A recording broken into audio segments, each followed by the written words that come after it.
신약성경 에베소서 4장 1절에서 3절입니다. 믿음과 행함은 분류할 수가 없습니다. 행함이 없는 믿음은 죽은 믿음이라고 했습니다. 누구든지 하나님의 공동체가 하나된 축복과 특권을 누리는 사람은 거기에 따르는 의무와 책임도 다 해야 합니다. 오늘 사도 바울은 주를 위해서 일하다가 감옥에 갇힌 내가 여러분들에게 권한다 이렇게 말합니다. 바울은 지금 로마 감옥에 갇혀 있습니다. 이것은 자신을 위해서 갇힌 것이 아니라 주를 위해서 갇힌 겁니다. 주님의 부름을 받고 복음을 위해서 쇠사슬에 매인 것이지 악행으로 말미암아 묶인 것이 아님을 바울은 강조하고, 그래서 교인들에게 값싼 동정을 구하거나 도움을 요청하지 않습니다.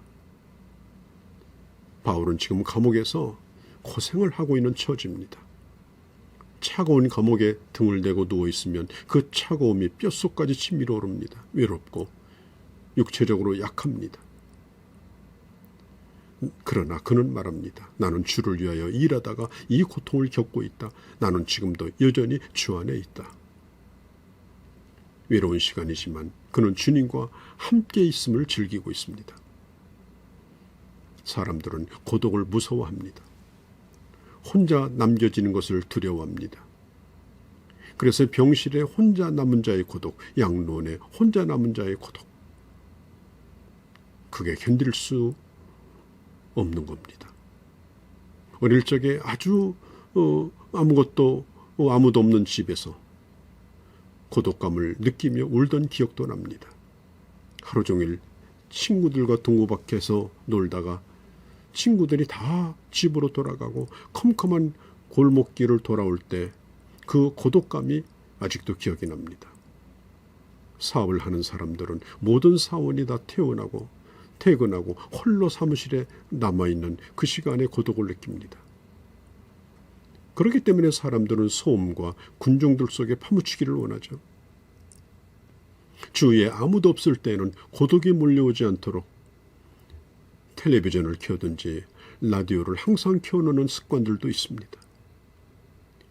그러나 그리스도인의 침묵과 고독의 시간은 이 세상 것들과 떠나서 하나님과 나만이 함께할 수 있는 시간입니다. 내적인 충전의 시간입니다. 혼자 있는 자유를 빼앗기지 않으려고 하는 것은 사람들이 싫어서가 아니라 하나님을 더 가까이 하여 그의 음성을 듣고자 하는 것입니다. 예수님도 홀로 계신 시간을 즐기셨죠? 광야 40일 동안 혼자 계시면서 공생애를 준비하셨습니다. 12제자를 뽑기 전에도 광야의 동산에서 온 하룻밤을 지내셨습니다. 세례 요한이 죽었다는 소식을 듣고도 특별한 논평을 하지 아니하시고 배를 타고 떠나사 혼자 빈들에 계셨습니다. 5,000명을 먹이신 기적 후에도 제자들을 보내시고 무리를 흩으신 후에 홀로 산으로 올라가셨습니다. 밤늦게까지 일하신 후에도 새벽 미명에 일어나 한적한 곳으로 나가셨습니다. 12제자가 말씀 선포와 치료의 그 역사를 간증하면서 돌아왔을 때 예수님께서는 그들에게 너희는 따로 한적한 곳에 가서 쉬고 오라고 말씀하시며 주님은 홀로 시간을 보냈습니다. 나병 환자를 고치신 후에 예수님은 홀로 물러나서 한적한 곳에 계셨습니다. 가장 고귀하고 거룩한 중요한 일을 주님은 준비하시고 결정할 때 동산에서 홀로 고독한 시간을 보내셨습니다. 예수님의 생애를 더듬어 보면 이런 예를 얼마든지 들 수가 있습니다. 사도 바울도 사형 선고를 받은 것 같은 모든 소망이 다 끊어지는 것 같은 그런 상황에 이를 때도 있었습니다. 태장에 맞고 돌로 맞고 강의 위험, 도적의 위험, 신의 위험, 동족의 위험, 바다의 위험을 겪었습니다. 배신을 겪고 그야말로 험한 인생을 보냈는데, 그러나 바울은 침묵의 시간에 하나님과 함께하는 그 일은 결코 포기하지 않았습니다. 그가 하나님의 부르심을 받았을 때도 아라비아에서 숨겨진 3년의 세월을 보냈죠. 이것이 바로 위대한 바울을 준비하는 결정적 시간이었습니다. 침묵을 통하여 듣고 보는 경험을 하지 못하는 사람은 그는 사람 앞에 나서서 하나님의 일을 할 수 있는 자격이 안 되는 것입니다. 얇은 체험, 얇은 지식, 순간적인 느낌, 이런 거 의지해서 주의 일하면 일이 되는 것 같지만 곧 내리막길을 걷습니다. 외과 수술을 하기 전에 마취제가 온몸에 퍼져야 하는 법이죠. 영적으로도 하나님의 깊은 것으로 취하기 위해서는 나는 사라지고 하나님만이 내 안에 존재하는, 내 내면이 하나님으로 가득 채워지는 침묵과 고독의 시간이 필요한 것입니다.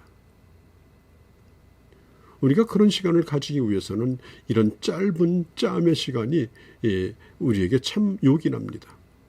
가족들이 깨기 전에 혹은 잠자리를 맞는 그 짧은 시간에, 아침 일과를 시작하기 전에 한 잔의 아침 커피와 함께 그런 시간을 가져볼 수도 있습니다. 고속도로에서 밀리는 그 짧은 시간에도 정지와 정지 사이의 고독을 경험할 수 있습니다. 식사 전에 소리를 내어 기도하는 대신에 모두 함께 잠깐 동안 침묵하자고 제안할 수도 있습니다. 정거장에서 집에까지 걷는 그 짧은 시간에도 하나님과 함께 걷는 그런 은혜를 누릴 수 있습니다. 이런 짧은 순간순간들을 우리는 종종 놓치고 맙니다. 그런 것들을 놓치지 말고 잠깐이나마 모든 것과 구별되어 하나님과 함께하는 이런 시간을 만들어 갈 수 있기를 바랍니다. 언제든지 한 방향을 가르치고 있는 나침반처럼 우리의 삶의 방향을 잡아주는 그런 훈련이 필요합니다. 한적한 쳐서 그런 장소를 만드는 것도 좋습니다. 아이들의 노는 방, 거실을 공들여서 만들면서도 주님과 함께하는 자리가 집에 없습니다. 우리가 아파트 생활을 하고 있다면, 아니면 개인주택을 생활을 하고 있다면 여러분들의 창의성을 발휘해서 주님과 함께하는 그 조그만 장소라도 한번 마련해 보십시오. 교회가 수억 수십억의 돈을 들이면서도 교회 와서 성도가 개인적으로 혼자 들어가 오랜 시간 하나님과 보낼 만한 장소가 많지 않습니다. 그런 장소도 마련하면 어떨까요? 또 더 나가서 하루 종일 말 한마디도 하지 않고 지내는 그런 침묵의 시간도 우리가 1년에 몇 번 가져보는 것도 좋고요. 아니면 하루에 서너 시간씩 그렇게 조용한 시간을 보낼 수도 있습니다.